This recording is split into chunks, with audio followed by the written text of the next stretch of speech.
Mike. I'm Brad. And this is Ministry Chemistry.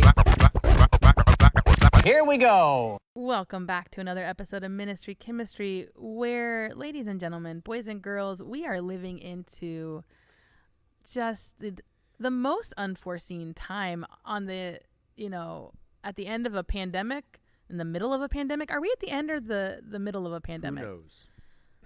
I don't know anymore. Mike, did you ever believe we were in a pandemic? That's a fair question. I would say max first month. Yes. I was on board. It's like, okay, I get it. I'll do my part. There's too many unknowns to not play the safe card. Mm-hmm. But probably after about end of March, I'm like, okay. Wait. End of March When would have been did like 2 March weeks. End? Yeah. I thought we were still in it. Well, I mean, so fairly, I would say, I don't know, maybe like Easterish time frame. Because then That's a month, yeah. I think by Easter we were about 3 weeks into full on like mandatory quarantine, which define tyranny. Yeah. says Mike Roberts, everyone. His email is and his home address is. Hey, I'll give it to you. I ain't scared. I know you're not scared. And we're not scared of this conversation today, which will not be about the pandemic, though we might dabble in some of that a little. But we just want to let you know, today we're going to talk about the tensions that are existing in our country that are revolved around race. That includes protests. That includes conversations about law enforcement, communities, relationships, all that. And I just want to start today with a reminder. If you're a new listener or if you're listening and you've listened to every episode while you're redoing your house this whole quarantine. Thank you. Yeah, our hope in this podcast has always been to be a conversation that we essentially share with others, because we're naive enough to think we might not be the only ones with the thoughts that we have. And we might not be the only ones wrestling with the questions that we wrestle with. And so know that what we say today, while it's coming from our voices and we mean it, is not the whole of maybe who we are or how you could see us. And we're always encouragers of further conversations. So as you listen and think on your own and what you're going through, please reach out. Let us know what you think. Share resources. And have follow-up conversations if you know us personally or if you want to get to know us personally. So that's how we're going to kick off today. Just as a reminder, this is a conversation and we're so glad that you're a part of it. In regards to this national spotlight on race, and I don't think it's a spotlight that's going to dim anytime soon, at least that seems to be the case. My question to you guys, and I don't know the answer, is what's an early memory or one of your first or more profound early memories of an interaction with someone of a different race than you? The first positive one that I remember, well, let me rephrase that. The first one that I remember was positive. Mm-hmm. Not that the other one was not, but we had a family from Nigeria come to our church. Trying to remember how old I was. Early teens, if not earlier than that. The Amalu family, and I just remember the mom just being very warm, and she was a hugger too. And so Brad's a hugger. I'm a hugger, and their thick accent you just really had to lean into whatever it was that they were saying. But I just remember the whole family just being warm and genuine and open. Mike, what about you? So, up until I graduated high school, my high school was only 8 years old. It was a new high school when I graduated. So in the 8 years of its existence, 2 black people had graduated from that high school. Wow. Everyone else was white. So my first experience that I remember, I think I was a freshman and a senior played football together, was black, and he was an amazing athlete. We weren't friends. Freshmen aren't typically friends with seniors, even though they play football together. But I remember one morning sitting in the cafeteria tables, kind of like your group before everyone goes and disperses to like homeroom and stuff like that. And I just happened to be sitting at the same table as these seniors, the football team kind of sat together.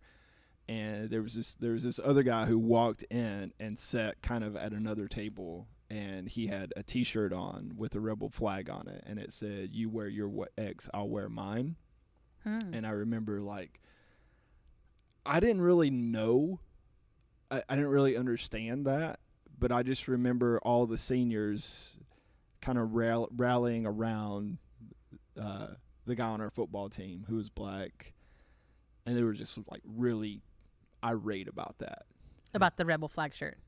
Well, just like, not necessarily rebel flag. We're all rednecks, you know. Like, rebel flags are part of Appalachian culture. It just was a thing, and no one thought anything racist about it. But that was just kind of a blatant display, and for them it felt like an attack on one of our own. It didn't matter. I shouldn't say it didn't matter that he was black. Obviously, the attack was racially, but it was like, it didn't matter that we were white and he was black. We were the football team, sure, and we took care of each other. Yeah. So I don't remember it escalating, but it was just, I don't know. It was just kind of it was a tense moment, and I was kind of like the freshman, 14-year-old kid, just sitting back watching all this. But what I remember about that was the football team not caring about race in that moment. All they cared about was one of our own feels like he's been attacked by this message, and we're going to rally around him. Yeah. That's great. Yeah. For me, I grew up in a really small town that's predominantly white. And I played softball as a kid, and there was a coach in town who wasn't the greatest with his language around kids. Most coaches aren't. And he particularly had a fairly competitive ethos to him, and that played in as well. And he was white. And there was another gentleman who was a pastor and whose daughter played as well, and he was black.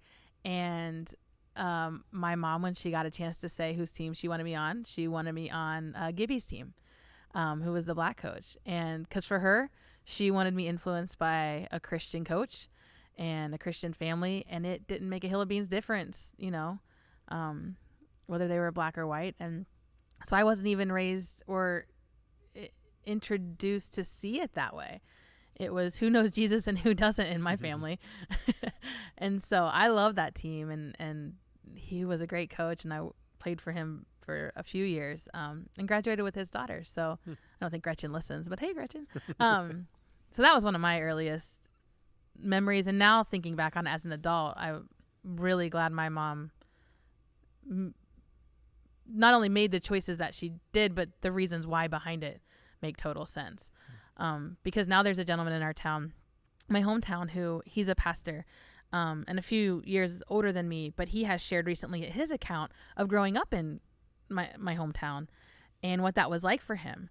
And I had no idea some of the things that happened to him, stories that got told to him. He played on our high school football team as well. And he has shared some of the things shared in some of those Southeast Ohio tackles and pylons, which isn't always very specific, but for him it was.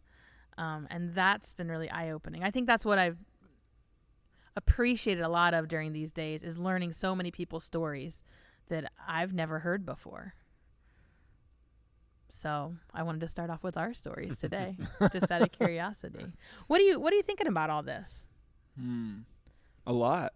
All the things. I'm thinking all the things. Yeah, Brad, do you have thoughts that you would like to share? Because once I start throwing up, then I might not stop. I want to give you the space that you need, and I will. Did he say he was going to vomit all over the mic? Is that what he said? One of the words that he used, yes. You know, Just wipe it down there's a youth group song. I think I'm going to throw up my hands and praise the Lord. Oh, gotcha. From a purely Christian perspective, I'm sad for our culture right now, because the quarantine was this big bonfire with gasoline poured all over it, or as my friend calls it, Boy Scout juice. It was a big bonfire soaked in Boy Scout juice because there were all these tensions, and these political tensions were starting to tie into it. Now, because of the pandemic. Because of quarantine. Yeah. Oh, yeah. Okay. People are going crazy. They've been we stuck were in their going homes. crazy. Yeah. Yeah. People were just Can't going see people they love. nuts. Mm-hmm. And it became, not sick. For better or worse, it became politicized. And then George Floyd happened, and it was the match thrown on the fire, and everything is just blown up. And now our political climate was already very divisive. Quarantine escalated that, and now we have this great chasm. And my barber said it this morning. I was at the barbershop. He said, I was angry at first. He's like, then a pastor friend of mine said, this could be the greatest altar call in American history. And he's like, what's frustrating is we've ignored it. And he's like, people had 2 months to reconnect with their family, to reconnect with God, because what else do we have going on? Sure. What else could we do? But we haven't done that. And aside from all the race thing, you've seen that blow up. You've seen... It saddens me because I've seen a lot of Christians dogpile on other Christians because they differ in political point of view. Just in general during these days. So sad to me. So sad. Because everyone is like, if your opinion differs from mine, then get out of my face. You're dead to me. Shouldn't Christians go opposite from that? You know, that's one thing. Like, I'm not perfect. None of us is perfect. Renee, you and I disagree on a lot of stuff. We sure do. I have never said you're dead to me because your No. opinion doesn't match mine. No.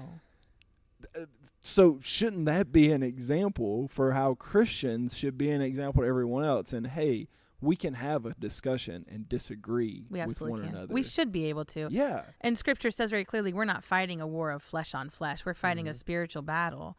And you're right. The match was thrown on this bucket of gasoline that had just been sitting and waiting. Yeah.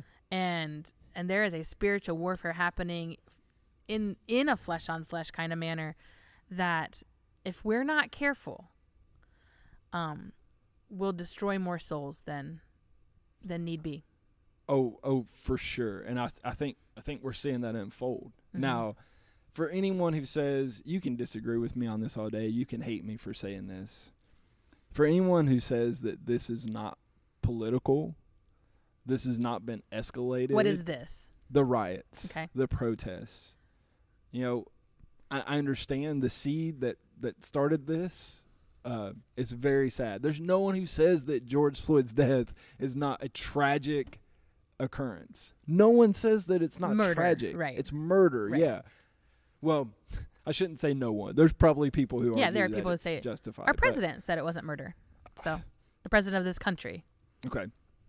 But to say it hasn't been escalated by the quarantine and everything that preceded it, I mean, that's just crazy to say that it hasn't been escalated by those things. So you don't think the response to his murder would have been as great or even gone as long as it has had we all not already been essentially contained and waiting? Who's to say what would or wouldn't have happened? But I don't know. I think you'd be hard pressed to prove that it wasn't escalated by people just losing their ever loving mind already and going crazy. You know, I mean, I've said this to you guys. I am an overly optimistic person, and I've been angry the last couple weeks. Before all the riots blew up, it's just escalated my anger. So that's full confession here. I'm not saying that's right. I'm just saying I've been in a bad mental state because and I've been been getting to enjoy life because I'm not working, but my paycheck's still coming. Sure. I haven't been laid off. You know, I've been getting to enjoy the things that I still love to do because I've been afforded that ability because my paycheck's still coming. Imagine the people who who haven't had Yeah. that. A $1,200 stimulus check Is nothing. doesn't make up for 3 months of no income. No. I'm not saying that we should do more and more and more. I'm just saying that's a Band-Aid on a water hose. Yep. You know. It is. And I want to do a couple things. One, differentiate between the protests and the riots, because I think at this point, at least upon our recording, those are different, and they've been more clearly seen and defined, I think. Early on, there was the rioting and the looting in addition to or out of the protests. I think we're seeing more peaceful protests happening and less of the rioting and looting. So that's one. The second thing I would say is, wouldn't we see a protest like this after a murder like we did if this is not the right phrasing? Let me think. I had a good question about the protests and the catalyst of the quarantine, because I think this movement has been building regardless of the quarantine. What movement? The movement of something needs to change societally in terms of the racial disparity that exists in this country. Okay, we don't have to do it right this second, but I would love to discuss that more. Yeah, we can. Yeah. And so with the quarantine, though, here's my question. If people have jobs that they have to return to, I think that would also impact the longevity of the protests. That's what I was trying to get to. People not having jobs to return to. So let right me now? yeah. It is prolonging the protest. Yeah. Because people don't have anything better to do. I wouldn't say it like that. I would Right. say people don't have a They don't have conflict an of obligation. time. Yeah. They don't have a conflict of time. And so I know in one of our conversations, the three of us have talked about when will they end? And I think part of our society would say they should never end until everything is accomplished. And then you'd say, well, what is everything? However, That's the discussion that I would love to have. that's a discussion we will have. And give me like 15 seconds. But currently, most people don't have a job to go to. Yeah. Most people might be the wrong phrase, but so many people don't have a job to go to, or like colleges aren't gathering. So any online learning that's happening, you're doing in your homes. So you're able to be in public squares of assembly, in front of courthouses, walking down primary retail streets because the retailers might not be open yet, or might not be able to open now because of the early looting and rioting. So I'm just saying, I think these protests were bound to happen in our lifetime because of the racial disparities. However, now there's this question of how long should or will they last, because people aren't necessarily having another option Yeah. to take their time. And I think that's a piece of this and too. there are people who would probably crucify you for saying that. And I apologize, listeners. That took me Right. way more time to figure that. But that no, I question mean, out. I don't disagree with you, because like there are, it would be stupid to think there's not more people on the street right now because of a lack of obligation to be somewhere else. Now, that's not me saying, well, go get a job and start protesting. It's these people already have a job. Yes. They're just not obligated to be there right now Yes. because they're either laid off or they're like me. Their job's still paying them. Or vice even though versa. they're not going to work, whatever. I bet there are many people at home still who would like to be out protesting, but because they're high risk medically or in fear of this virus, they've decided to stay home. Like, I'm actually shocked at how many people have turned out, given the, may I say, fear-based tactics of instilling that this virus could potentially kill us all. Well, and there's plenty of other people who are calling out the hypocrisy of quarantine suddenly ended in a flash as soon as we had what was considered justified protesting. Yeah. Mm-hmm. The spigot or the faucet was just turned back on in an instant. But I have not minded, and I'm guessing you have, the parallels between the protests during the virus for the economy. I want to get my hair cut. Don't make me wear a mask. This is tyranny. I think you said tyranny earlier today. Yeah. And how that was responded to versus how the protests around racial tensions have been responded to. Sure, we can talk about that too, because name me one violent act that happened with people protesting the tyranny of being shut down. Oh, I don't have a violent act. Okay. I will say that. Now you can say let's disconnect rioters' protests all the time, all you want, but I'm saying like peaceful protests have happened with the complete Absolutely. absence of rioting. In this case, it hasn't. But some law enforcement responded to threat of potential violence, threat of potential harm, and civil unrest. And some of the protesters I saw during the virus, before any of the current protests were occurring, were openly carrying around. Again, name me one violent act that happened. I don't have to, because the conversation right now is about the potential for a harmful act to occur. And I've not seen law enforcement respond to someone openly carrying a gun that could kill many in some of the same ways they responded to someone peacefully protesting during these racial tensions. Well, the riots pretty much started almost immediately, like day one. Yeah, Minneapolis started getting burned down. So we'll take the current classic example of the older gentleman who was walking up to a police force to say, why would you come out in full garb, blah, blah, blah. And he was knocked down. He was not helped up. His head started bleeding, right? Our president has pulled this video up, shared it, and said he's being dramatic. He's not really hurt. Like, this is all a sham. Let's say that's true. Let's say this man is mentally unstable. You, as a human being with a heart, you knock someone down, you help him back up. I'm sorry I knocked you down, sir. But we're talking about the existence of riots happening across the country. Not by that guy singularly away from the crowd. Okay.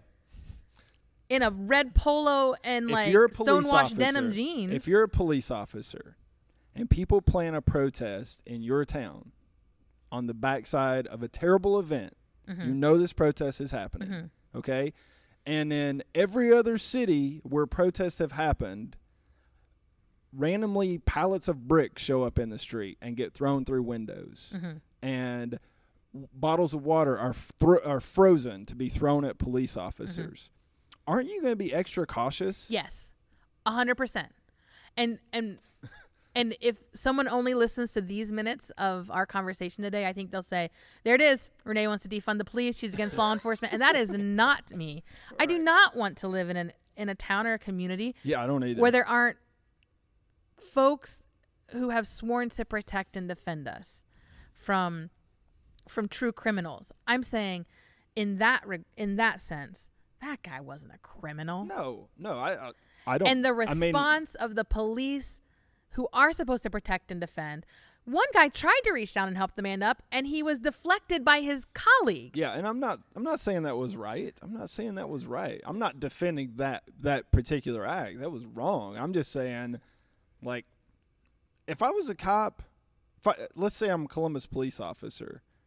You're on your guard. And protests are about to break out after I've watched Minneapolis burn for a couple of days. Yeah, I'm going to be on your guard. I get it. I'm going to be on high guard. I get it. I'm going to show up in riot gear and fully protected and pray to God that me and my fellow officers don't get hurt. But I'm going to be prepared to take action should the need arise. So again, this part of the conversation came out of that, the potential to harm. It's been interesting, the response. And between the two types of protests. Brad, we need your interjection here. Wow. Just need you to cut the tension here. Well, the thing that kept running through my mind as Renee, you were talking about the older gentleman that was knocked down by the police officer, is what was the public response to that? Really not that much that I've witnessed. I haven't stayed totally connected with news because I'm just weary. Yeah. But the response that I've seen is pretty negligible at best. It's just not there. If that older gentleman was black, what would the response be? It would be a lot higher, I would assume. It would just be more fuel, more gasoline on that fire. And I don't know. I don't know how to respond to any of that. Yes, the police should be, and naturally would be, on more guard because of the circumstances that we're living in right now. The threat to their well-being on a minute-by-minute basis when they are on the clock is very high. Yeah. And I would, my tension would be very right on a hair's edge. Sure. If anybody walked up to me, I'd be preparing myself for no matter who it is. If it's a 13-year-old girl, but she's got something in her hand, I'm going to be a little more tense.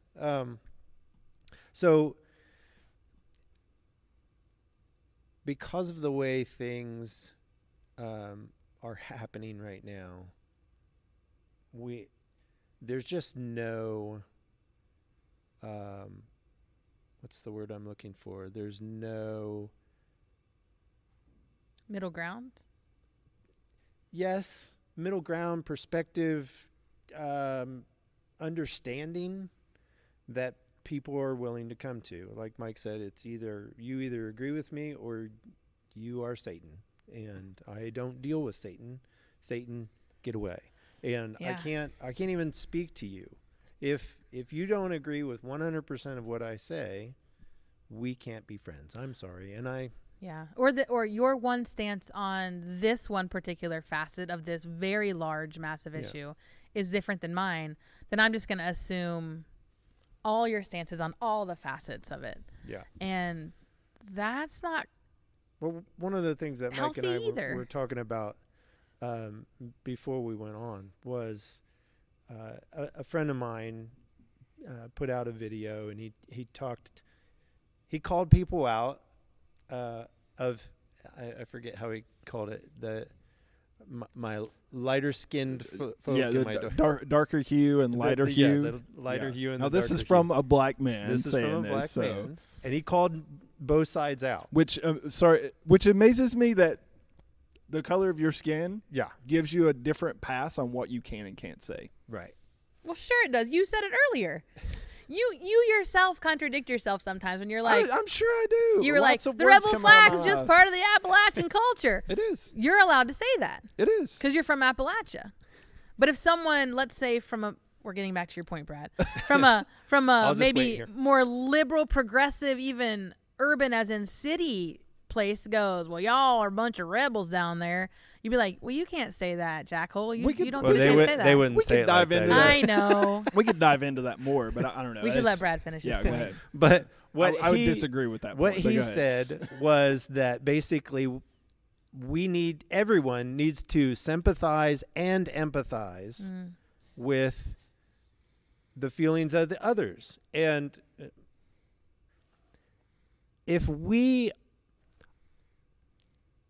I know this is going to shock you, but I am white. The outside of me, almost started today, completely white. Hey, everyone, just so you know, we are all white. And I think that's important to note, to your point, Mike. For those first time listening, welcome. Yes. I'm a white dude. I have never been black in my life. Never been black. I've never experienced what it's like to be black. I can't empathize with being black and being treated as a black man. Mm-hmm. I can sympathize with the experiences that you've had, but I've never lived it, so I can't empathize. Yeah. So that's impossible. Right. But the narrative, the argument is that I can't have a feeling.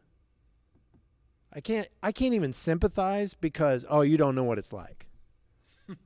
Well, no, I don't. And I'm trying to sympathize. I'm trying to meet somewhere in the middle where we can live in a much better society. I can only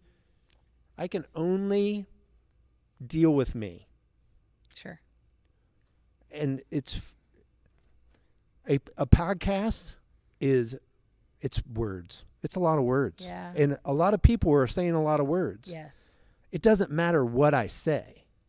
I have to do better. Yeah. I have to be better. Yeah. So the stuff that we can say on here, people can pull apart and they can say, you are evil white people. Right.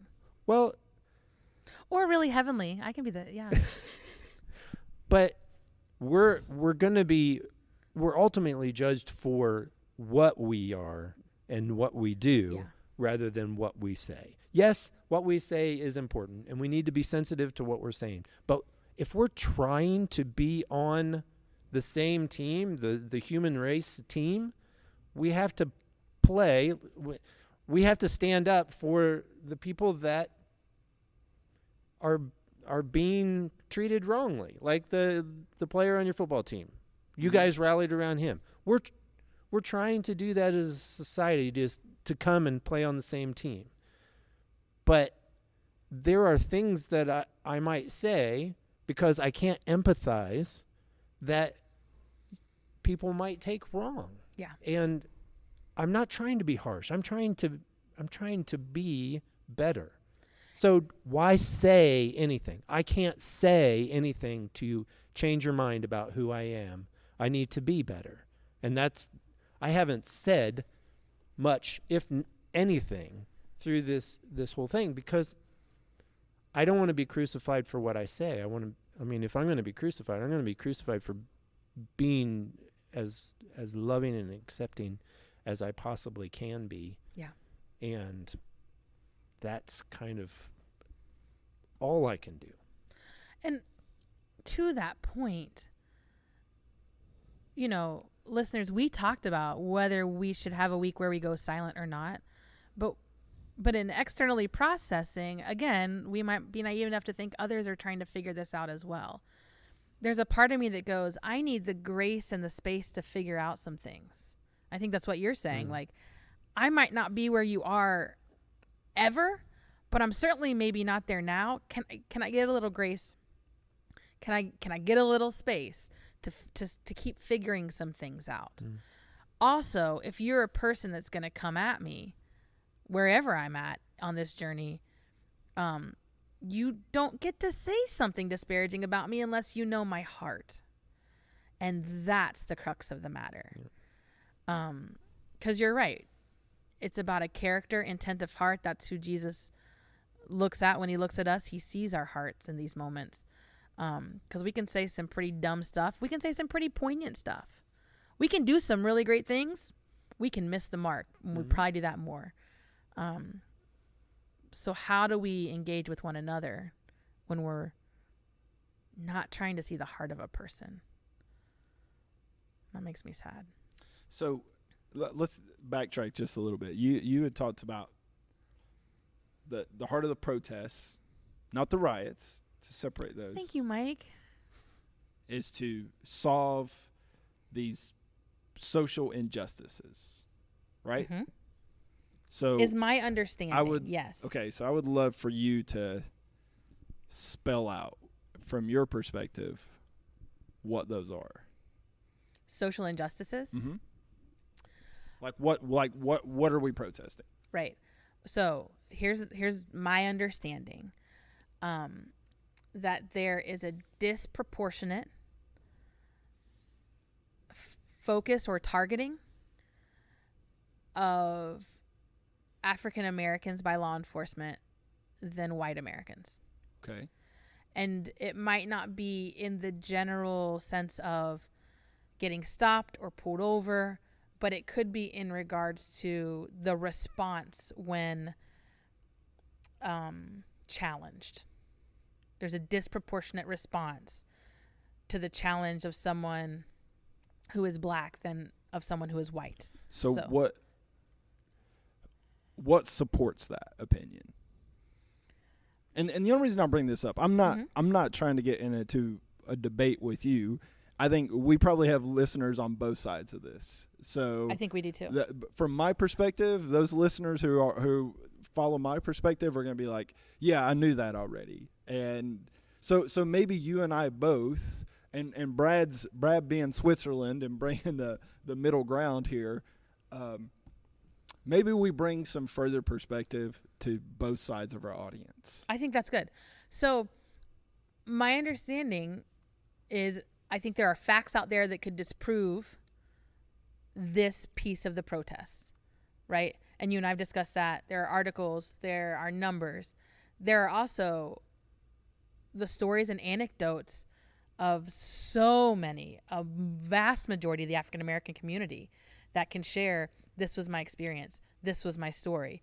We're seeing some of these play out in national headlines like Ahmaud, George Floyd, Breonna Taylor, of the current, because it goes way beyond just what's happening now, right? That's the depth of this injustice. And so that's one facet of the protest, yes, is the disproportionate response by law enforcement to the African American community. So one of the hard parts for me, I had a conversation, I've had many conversations, but just recently, the backside of the protest with my neighbor who's black.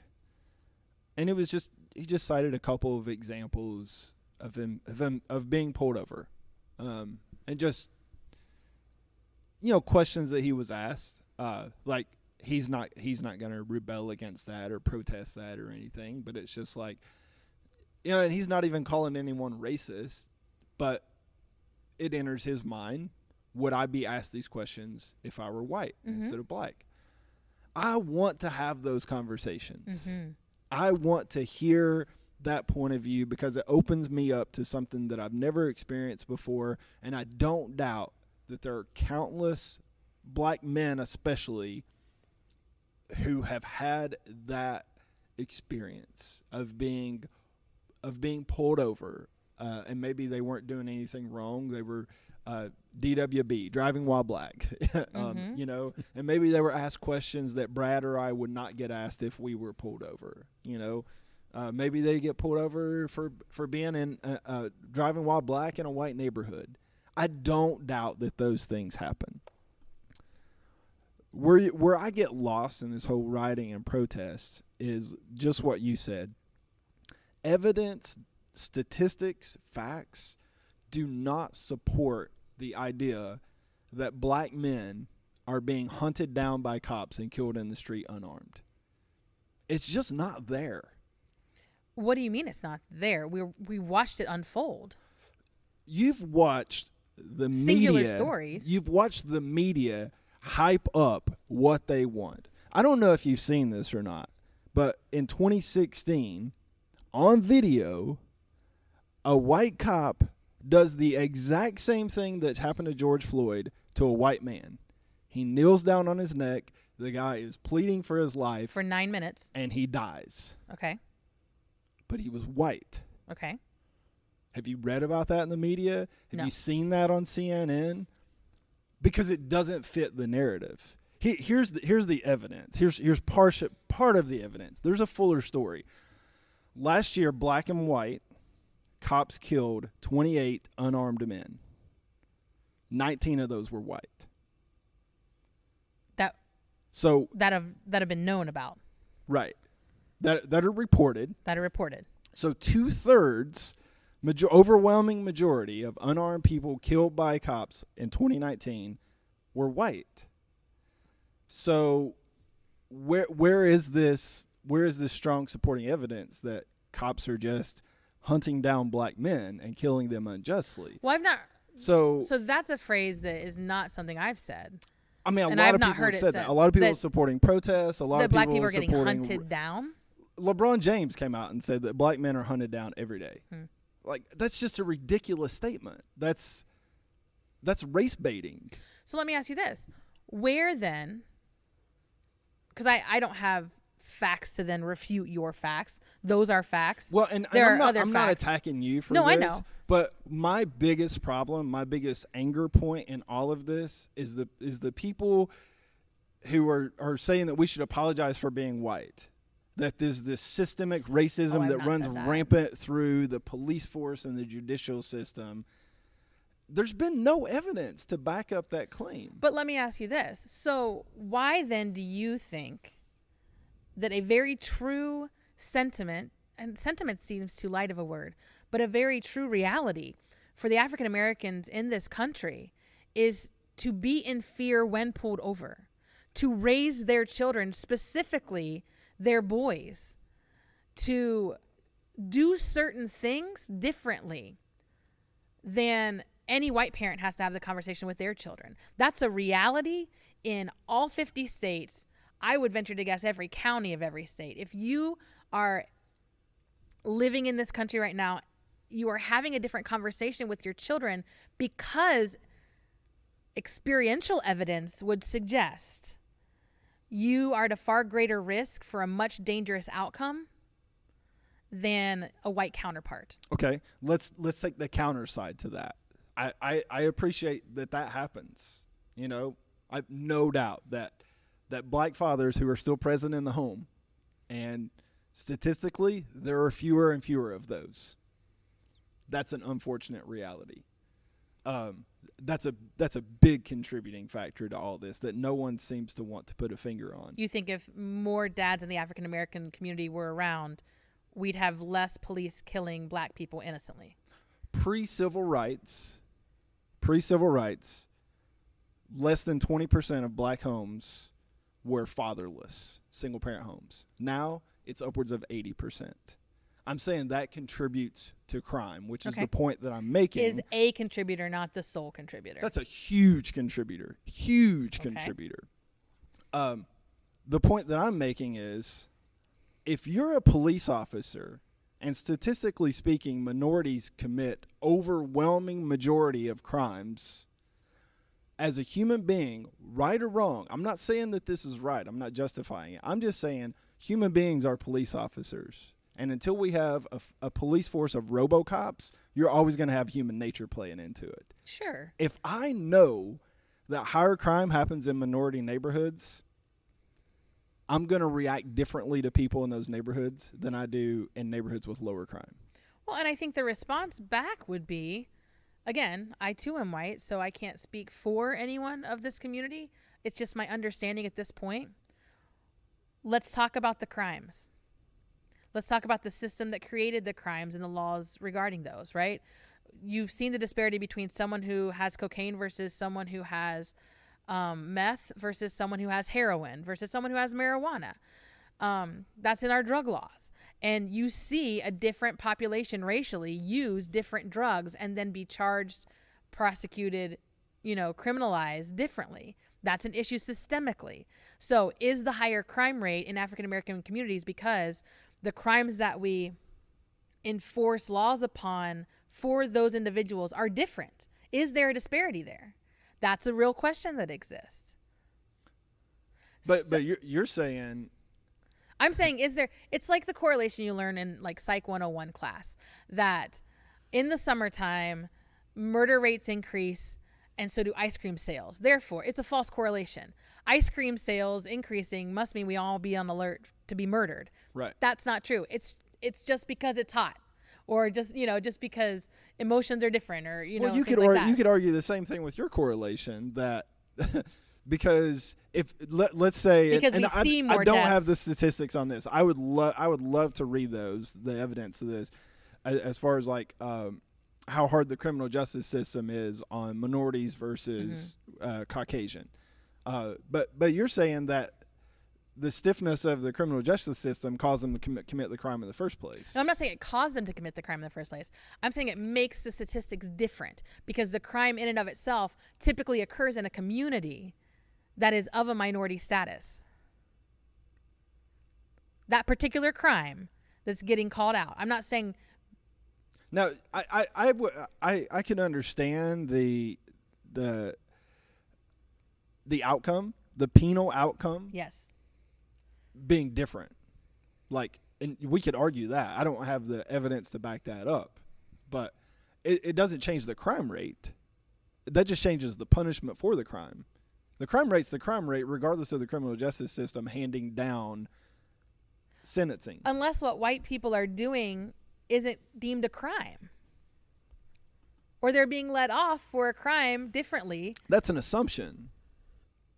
But You've asked, what are some other facets of why people are protesting? But I'm asking for more evidence. Like, where's the evidence that that's even happening? I don't have that on hand because I'm not a researcher of racial evidence in terms of the penal system. Again, I'm not attacking you. Oh, no, I know. This has been my problem with everyone posting everything about their opinion on social media. And where is your evidence to back this up? Here's the question. Here's the question I'll ask. And Brad, I would love your interjection. So just smack me and shut me up. Here's the question I would ask. Let me just cite something that you sent out yesterday. You sent out the Phil Vischer article. You posted that. You sent it to us. Phil Vischer wrote VeggieTales. I read that. It was very good. And that's just one example of many that I've seen who hold to your similar viewpoint. And that's fine. You're allowed to have your viewpoint, your opinion. That's totally fine. You're such a smart aleck. But I love you anyway. Everyone who cites the systemic racial injustices has to go back 50 to 100 years to find any kind of law that contributes. Now, I'm not saying that laws 100 or 50 years ago aren't contributing to societal outcomes today. Sure they are. Okay. But we talk about fixing the system. Fix the system. Fix the system. Okay, great. We can't go back and change things that happened 50 or 100 years ago. Not that happened, but the laws that were set, you could. You can't go back and undo those laws. You can make new laws today. Yeah. Name me one that does. Well, again, I am not an expert on the legal system. Well, that's the problem is I'm not telling you do it right now on the spot. I don't know that there's anyone who can. So that's been my biggest problem with protesting. It's like, okay, I get that you feel like a member of your community was wrongfully murdered. Everyone agrees with you. The best outcome that we have come up with so far is defund the police. Well, it's the best outcome a social media presence has come up with. Let me know how that works out for you. I will say this, Michael, that you know me in gross generalized terms. So like everyone, no one, never, always. I think another piece of this entire movement that we're living in that I have loved is the encouragement to read and research and listen and learn. So when I hear a friend like you say, everyone fill in the blank, my immediate reaction is everyone you're listening to. Everyone I've seen a lot of stuff from both sides. So yeah, I should quantify everyone that has come across my path. I've seen very, very little evidence that backs up your claim that systemic racism is still pervades our society and our justice system. I've seen very little. Everyone who shares my point of view, the reason I have my point of view is because I've seen it backed up by evidence and facts and statistics. Now, if someone wants to refute that with their evidence and facts and statistics, and I'm not saying there's different versions of facts. I'm not going Kellyanne Conway. But you here. are. Because I'm not. I'm just saying if there's degree. evidence and facts that refute these, but I haven't seen them. I've seen facts butted up against opinions. And to some degree you are saying there are different ones because the lines in the sand you have drawn in just this conversation, there are so many who we all know would disagree with you.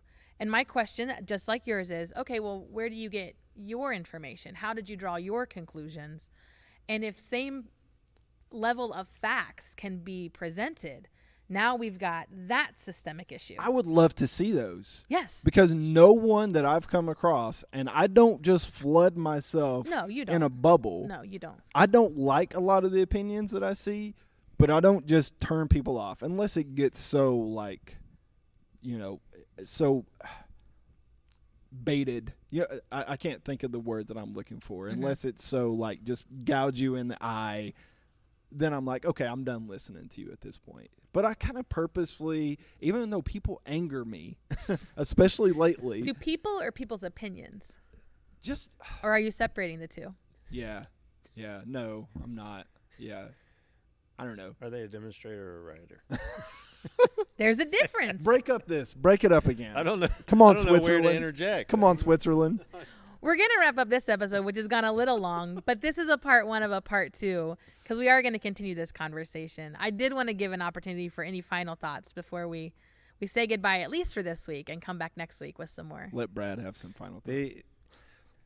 The thing that I kept going over as you guys, your discourse, was back to the experience that each person has somewhat dictates how their response is going to be. So when a person of color is pulled over by the police, the narrative that they've been given or experienced themselves is that they are at higher levels of being treated more harshly. That's right. So just like the police being approached by people in a heightened state of anxiety, if you're going to be pulled over and you happen to be a person of color, your anxiety is going to be up, and you're prepared for something that may or may not happen, but you will read it differently and react differently. So their experience might not necessarily be any different than Caucasians. I don't know. Again, I'm a white dude. My anxiety gets through the roof when I get pulled over, but I have a general fear of authoritative people anyway. But if you are pulled over, you may read it completely differently and in turn act differently. You may be more abrasive. You might seem more of a threat, and yet they weren't treated any differently than a Caucasian. I don't know. I'm no facts. I'm just saying that this is a possibility. Sure. And my expectation changes the way I react to certain situations. So that's what I was thinking during that whole back and forth. But it's something that I struggle with personally because I have a very diverse family. I have a daughter from China. I have two nephews from Ethiopia. So there are racial things that we deal with from the outside. They're family. We have love and acceptance, and they are our family. And so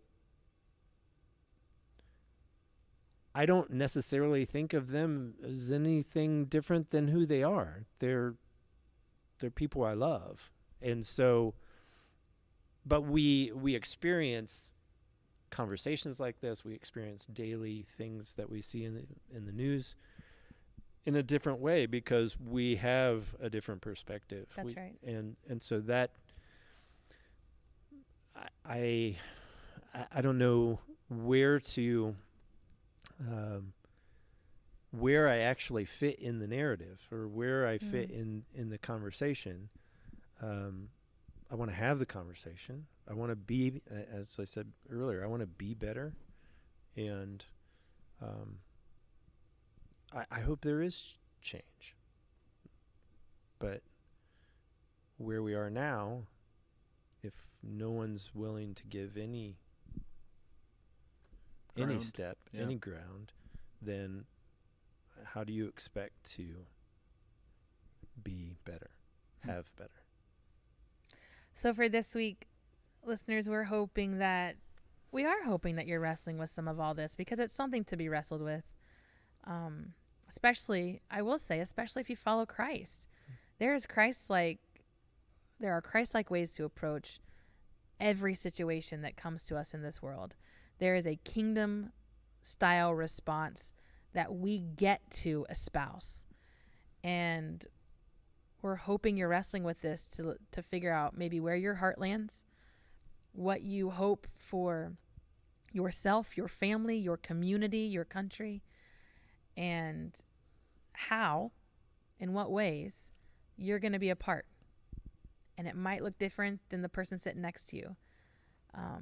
But we feel like they're important questions to ask and ponder. For this week on Ministry Chemistry, I'm Renee. Still Mike. And Brent. We'll talk to you next week.